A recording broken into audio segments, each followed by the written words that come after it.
Hello, my name is Martha, and I am a certified death doula. I help people make their transition at the end of life. And a lot of times, as I help people make their arrangements and plans and their wishes known, I end up being a counselor to the family as well, helping them understand the transition process and helping them enact their loved ones' wishes with funeral planning and helping at the end of life. Which means that I end up being not just a death doula, but a life doula as well.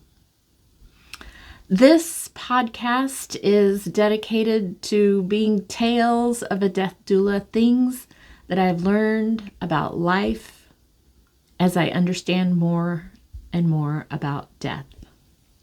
As a student of death in theology and in the doula work that I do, it just becomes more and more evident about the beautiful lessons that death can teach us about how to live a better life.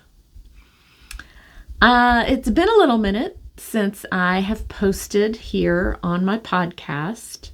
I don't think I've posted since last December, when I posted about my mushroom journey. I had a big mushroom journey that was it was a revelation for me. Sekhmet showed up in my mushroom journey and told me to rise. It was very transformative.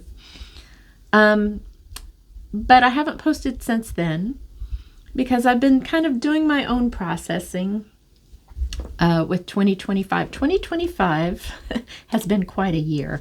I just saw a post on social media today saying, no, you're not crazy. It really is really super weird out there.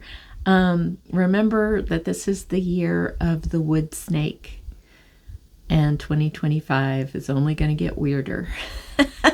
So what that means in Chinese zodiac calendar, 2025 is the year of the wood snake, and the wood snake is a big year for deeply rooted transformation. The wood is the kind of tree symbol for the deeply rooted part of the transformation and growth. You know, the tree, the roots, and the tree growth. You're going both directions, basically. So the wood snake, and then the snake is always a sign of transformation and knowledge and growth. So those two together, the wood snake, mean, woo, we are in the year of deeply rooted transformation, and things are very weird out there right now. Weird in my life as well. There's been a lot of transformation, a lot of releasing things that no longer serve me. I don't know if you guys remember, but I have a tattoo on my arm that says relax, release, receive. You have to relax and release and let go in order to make room for the blessings of the universe to flow through you. And I have it on my arm because, man, that's hard to remember when you're in the thick of it, when you are in the middle of a year like this. I got this on my arm for a reason, because relax, release, receive is something that I am just telling myself over and over again. So with this 2025 year of the wood snake, big transitions, big changes, lots of letting go, lots of things leaving, and relationships ending suddenly, lots of politics happening all over the world, earthquakes and tsunamis, and goodness gracious, it's just been a really weird year. With all of this weirdness and me kind of going inward and finding my silent space of calm within my own self, you kind of have to find your own eye of the hurricane. You know, the hurricane's swirling all around you, and in the eye of the hurricane, it's silent. If you've ever lived through a hurricane, I used to live in Japan when I was in my 20s, a long time ago, and they had hurricanes all the time. And when you reach the eye of the hurricane, it's blowing and everything's, trees are falling around and it's crazy. And then when the eye of the hurricane hits, it's silent. Suddenly, everything stops and it pauses, and it's a silent, weird, strange silence. And then suddenly, when the hurricane moves a little bit, then more thunder and wind and rain come to pass. And so that eye of the hurricane, I'm holding it to my heart, because that's where I go when I retreat. I retreat into my space of knowledge and wisdom, which is I have my own hurricane, is my heart space. And I have my little necklace on that shows the key to my heart. The key to my heart, only I have that key to get into my little silent space in my heart. And that really is kind of what you have to do when things are blowing up all around you, is get inside that silent space of your heart. I don't know if you guys know, but there's been a lot of research recently about how the heart has more neurons in your heart than in your brain. And the heart sends more signals up to the brain for how to process whatever's happening in the world, whatever's going on in your life. The heart sends more signals up to the brain than the brain sends down to the heart. So when we think about the root of your consciousness is in your heart. Your heart has more neurons, literally, and is sending more signals out through your body of how to process what's going on around you than your brain. Your brain has this wonderful processor in the brain, and you've got all these wonderful, your pineal gland and your pituitary gland and all of these things in your brain that help you understand about what chemicals to fire and when to fire the dopamine, when to fire the, cortisol and all that stuff happen in your brain. But the heart is kind of your space to process and to know. Your deep sense of knowing is in your heart. So if you're freaked out by everything that's going on, as I am, take a deep breath. Unlock the key to your own heart. That's where your wisdom and guidance of the Holy Spirit, Spirit of all the universe, flows through here. It's a receiver through your brain, but your heart is where it's processed. So it's a weird year. Lots has been happening. I haven't been online. I haven't been doing my podcast because I have been processing all of it. And I want to talk today about Carl Jung's research on the empath's evolution. The empath's evolution is something that I've dealt with in my life. I am very empathic, meaning I'm very caring and giving. I see a lot. I process a lot. I'm a high functioning individual, meaning I take in a lot of information, nonverbal information, kind of just I know things. I think that's channeling or whatever, but I just know things and I can see things, and it's sometimes a lot to take in. So I'm taking a lot of information about how people are reacting around me, and even if somebody doesn't say something, maybe they look a certain way or they have a tone of voice or whatever, and I ping that, and I'm processing a lot of information, meaning I'm trying to give a lot to whoever I'm interacting with or whatever situation I'm involved in. And there's definitely a lot of research about the empath and the narcissist, because I am such a giver.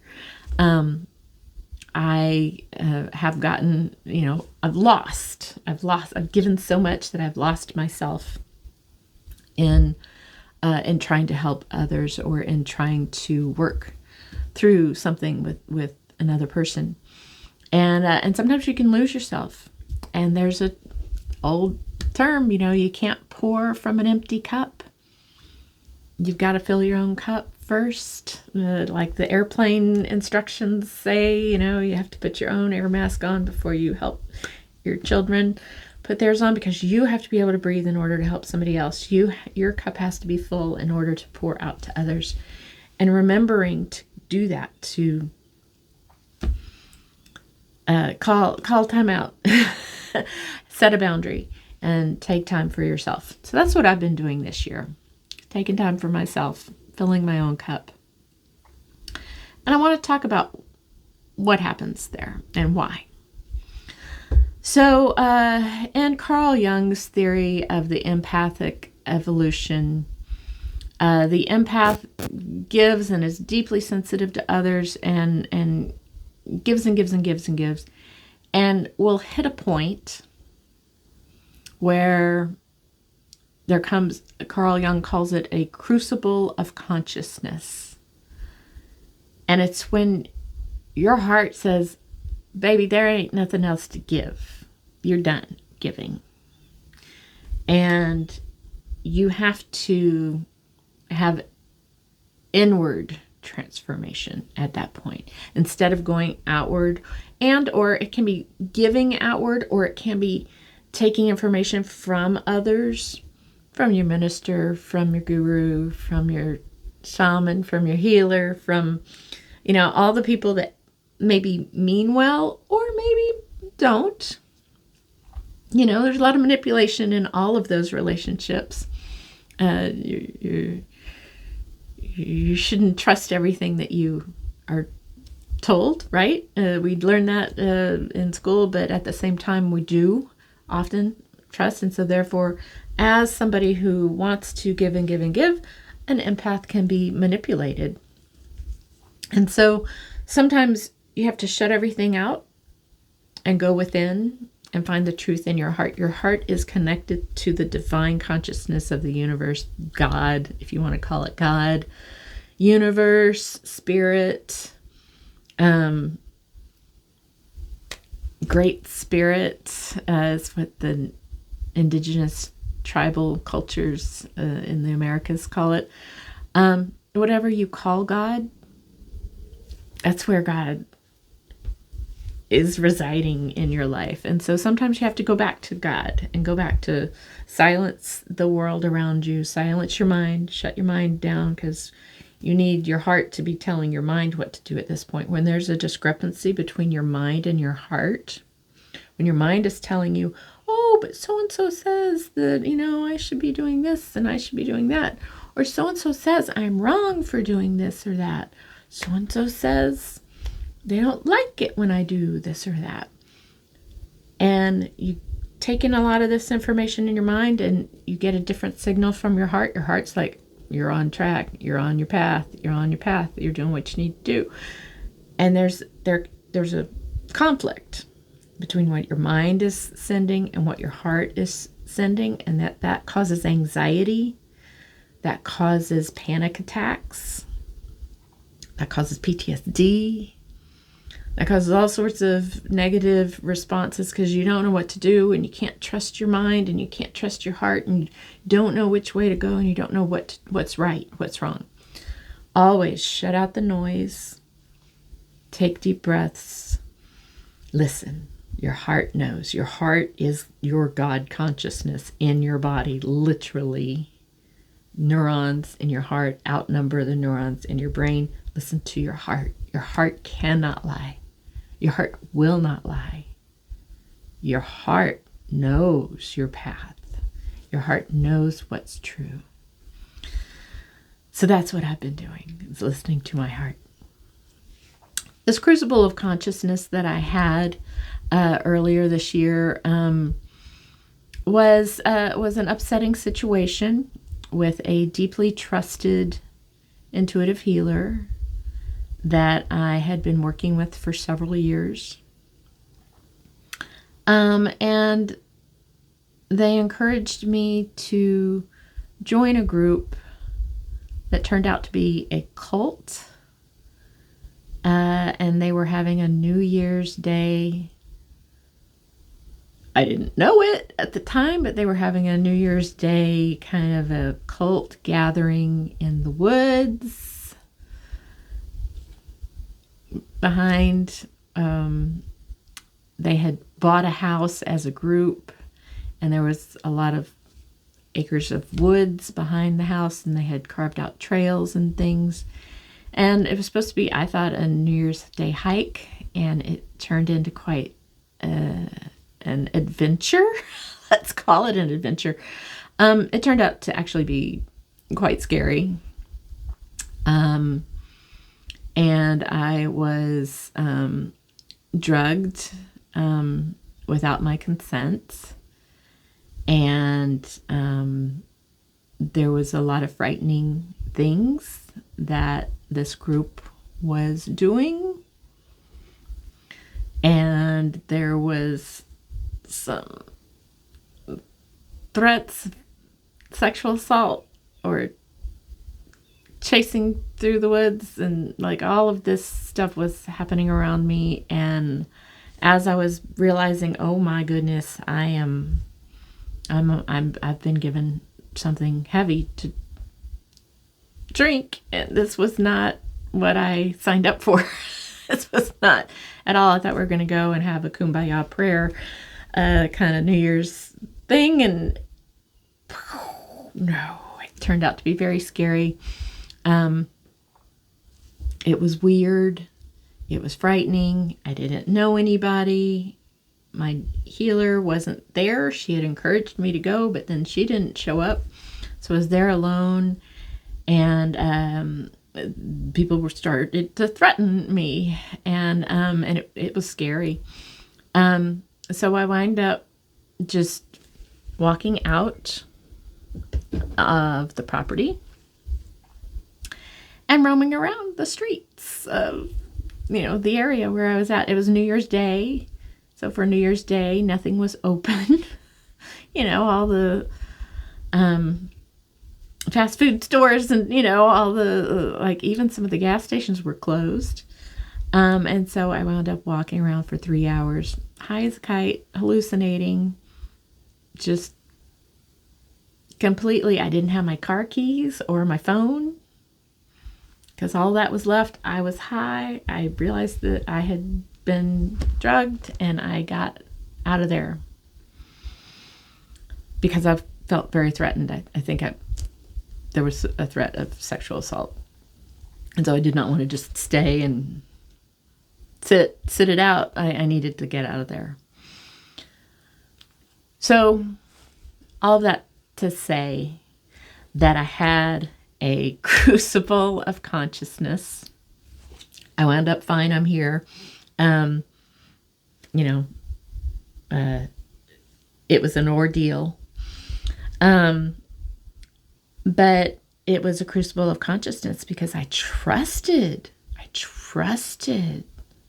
this person for years now to help me through some of my most intense emotional moments, and to help me, work things out and get guidance. I thought she was, an intuitive healer, and that she was channeling guidance. And it turns out, no, she was grooming me to join her cult. It was so weird. It was a vampire cult. They were talking about vampire stuff, drinking blood, and I was like, okay, they got us high, and then they started scaring us with that, and then they started threatening to chase us through the woods, and I'm like, what is this, a haunted trail thing? I did not sign up for a haunted trail. And I don't know what was going on. I have no idea how far that would have gone. I don't know, because I left, so I don't know anything about what in the world that group was up to, but I just knew I was threatened. I woke up from a dream when I kind of passed out on the medicine, and somebody was shoving my head in their crotch. So yeah, I needed to leave. It was not safe. It was not a safe situation. So it was very scary, and I could not believe that somebody that I trusted had purposefully recommended and suggested and said, yes, they're wonderful people. They're great people, and you should go hang out with them. And so I realized, after processing that I had been groomed to join a cult. I couldn't believe it. I was like, a cult. Hell no, I ain't joining no cult. So it was just so weird and so strange and such an abrupt thing to happen of, oh my God, I could not believe somebody that I trusted as a guidance, counselor would put me in such a horrible situation. So it caused the crucible of consciousness. It caused me to immediately question all of my relationships. I had also weirdly, oddly had a shaman at that same time try to get me to host ayahuasca ceremonies in my region of the country, and he was trying to get me to start hosting these ceremonies with him. And I thought it was scary, but I also thought, oh, cool, that'd be awesome. And that turned out to be a scam. It's kind of like a multi-level marketing campaign kind of thing. They go around and try to get people to host ceremonies all around the country to build their own brand. Yeah, weird. Okay, so that was another person that I trusted, that I felt was truly, a guiding shaman person that I looked up to, and turned out that was a fraud. And then, had another relationship that was one of my best friends who couldn't hold that story as I was telling them the story, and he knew one of those people, the intuitive healer. He put me in touch with them. So I was like, are you involved in that cult thing? How are you involved in any of this? And I'm just trying to pick through the relationships and see, oh my goodness, I have been too trusting with too many people who are not pointing me on the right path here. And I lost that friend. I have no idea if he's involved in the cult or not. I don't think he was, but he couldn't handle me questioning that. So I'll never know.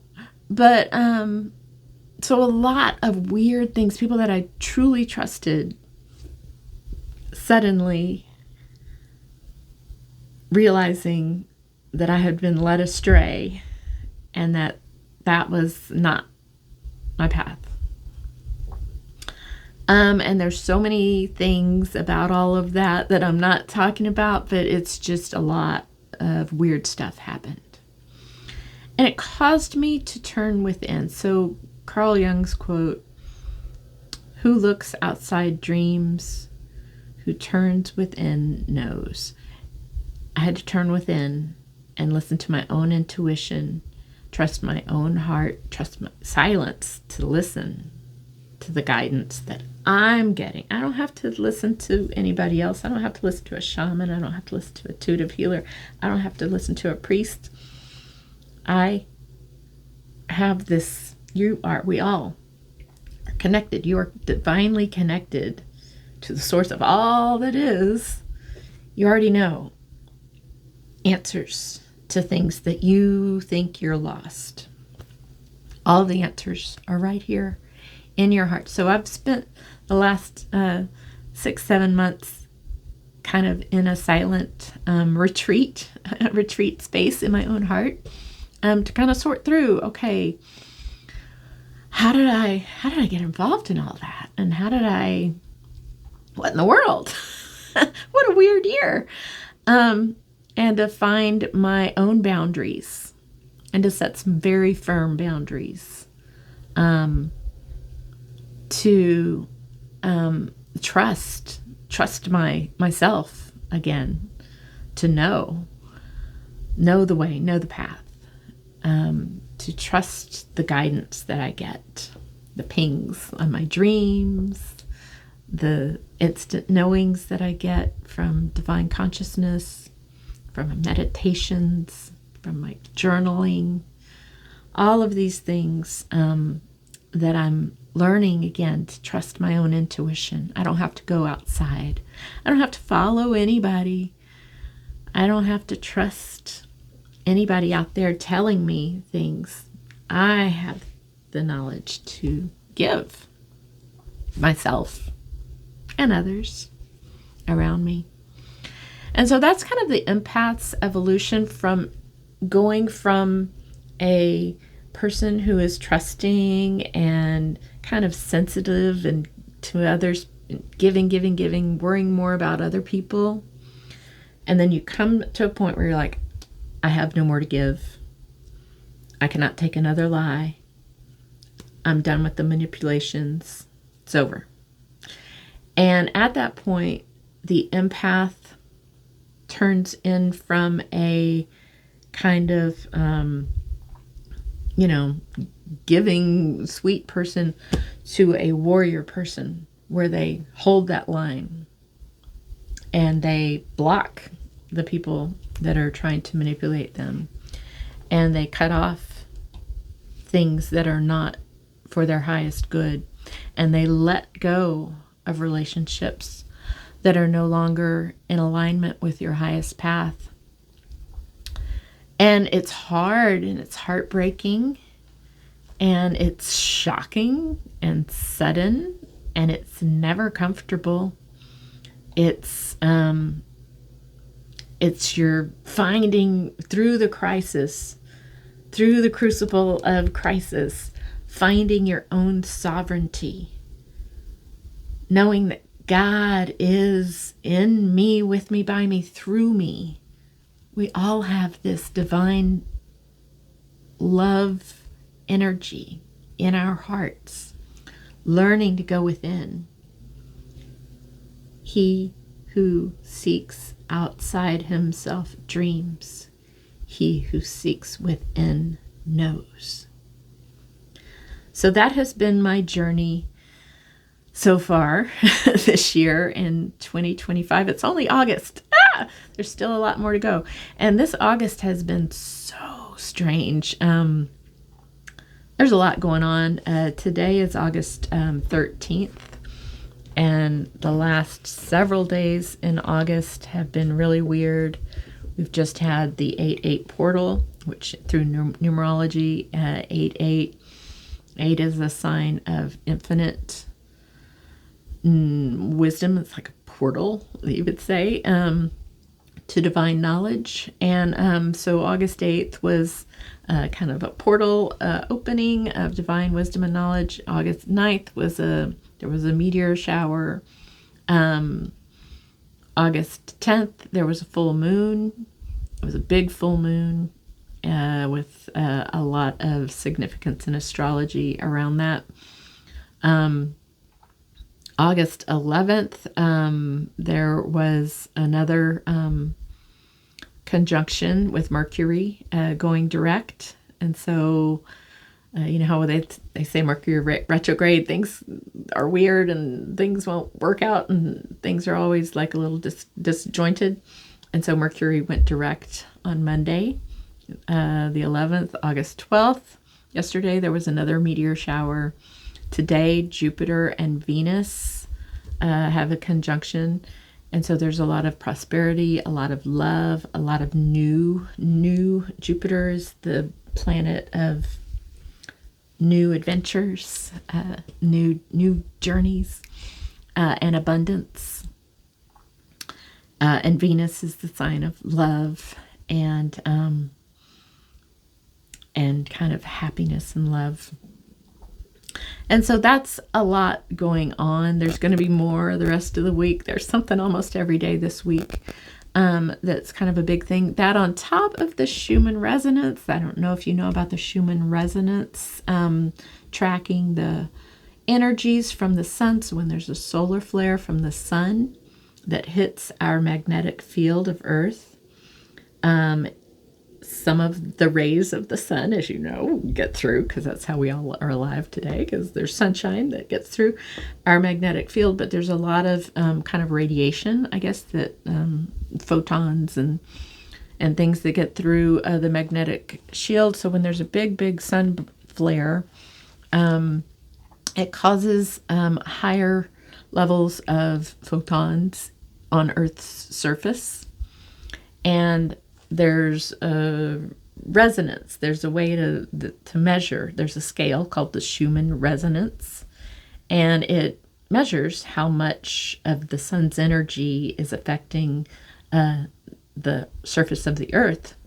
And they found that the Earth has a heartbeat, has a kind of rhythmic pulse, just like a heartbeat. And that when there's more photons that get through to the surface of the Earth's heartbeat, if you will, kind of escalates. And so there's been a lot of energy. It's energy, processing energy in the Earth. And it's raised to a very elevated degree. It's normally like at a 25 level, the Schumann resonance, and it's been up in 56 kind of range. So double what we're normally used to dealing with. Energy on the Earth. So that affects us because you are a body living on this Earth. And so when there's more energy in the air around you and in the ground and all around you on the Earth, then it affects your bodily systems, respond to that energy, higher energy levels. So yeah, I haven't been, this week has been really weird. I'm losing a lot, like letting go of a lot. I actually cleaned my closet, let go of a lot of clothes. I cleaned my house. I've kind of redecorated and like letting go of a lot of things. In the process of letting go, relax, release, receive. I'm releasing. I'm in the releasing, trying to remember to relax. It's hard to remember to relax while you're releasing. I'm letting the pressure go, right, on my own life, in my own life. I'm processing so much of that, all of these relationships that have fallen apart that I thought were true and that wound up to be false. And so a lot of releasing and expecting, trying to expecting and stay calm and silent and in my own little eye of my own hurricane, my hurricane center in my heart, to see what comes with the rest of the year. Who knows, man? At this point, I have no idea what's going to happen. But I do know that everything is happening for our highest good.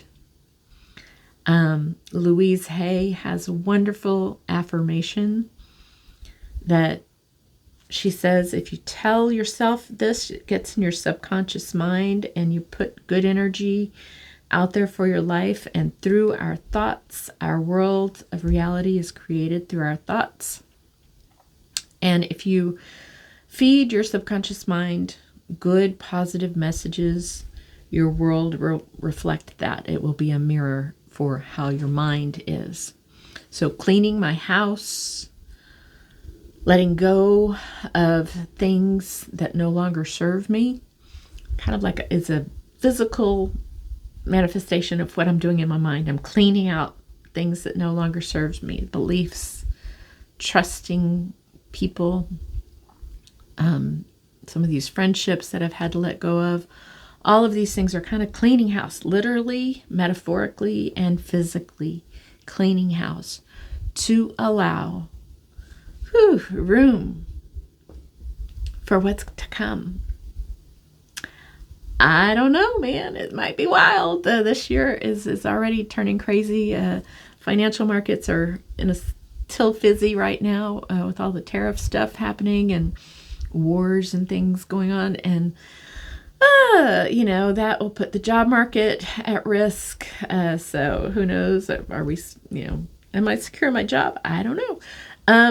All of it's just kind of playing into a lot of fear, right? There's a lot of anxiety, a lot of fear, because our head's getting all of these messages about, ooh, fear, fear, fear. There's stuff happening and we don't know what it is. And there's even this, there's some kind of object that they found in our near our solar system that they can't explain and they don't know what it is. And some astronomers and physicists are even contemplating that it might not be a natural form. It might be something else, hinting that it might be alien. Who knows? I don't know, man. When you get like physicists saying that online, on record, that's what? I don't know. So anyway, I don't know what's going to happen this year. It might be crazy, but Louise Hay has a wonderful affirmation, and this is what I used as I got myself out of that cult situation.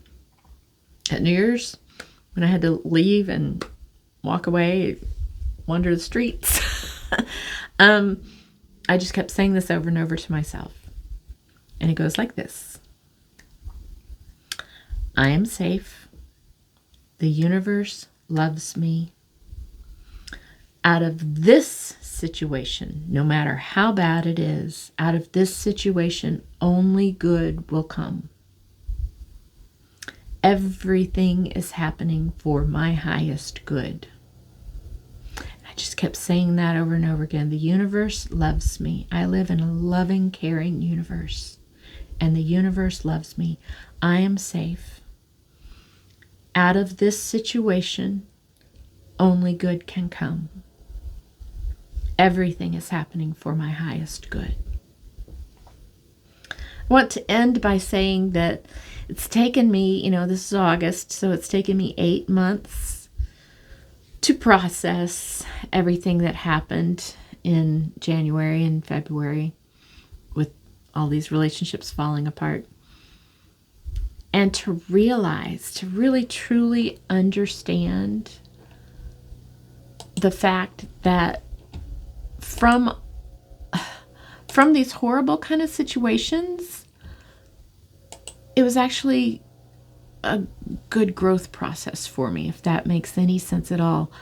I had to kind of get through a lot of hate and resentment and fear and confusion. And I mean, honestly, it was like a crisis of existential angst. Like, what's true and who can I trust in this world? And what is, have I surrounded myself with people who are just trying to manipulate me? And it's been a really deep assessment. Like, I've been assessing who I'm listening to, who I'm choosing to hang out with, who I'm choosing to trust. And it's been a really deep assessment so that I can trust my own instinct and my own trust in the higher conscious wisdom of divine consciousness. And through those betrayals, because they were betrayals, it was a manipulative betrayal. Through those betrayals, it was kind of like a catalyst. That betrayal is what caused me to get super sovereign in my own intuition and my own knowing, my divine essence. So I have to thank that situation. As horrible as it was, I have to say, apparently I needed that.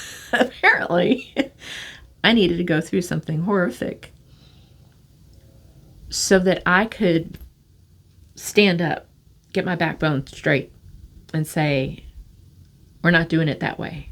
It's not how I live my life. I have been led astray, and that is not my path. And to kind of get that sovereignty, because that's what it is. It's trusting the sovereign in you, the divine in you.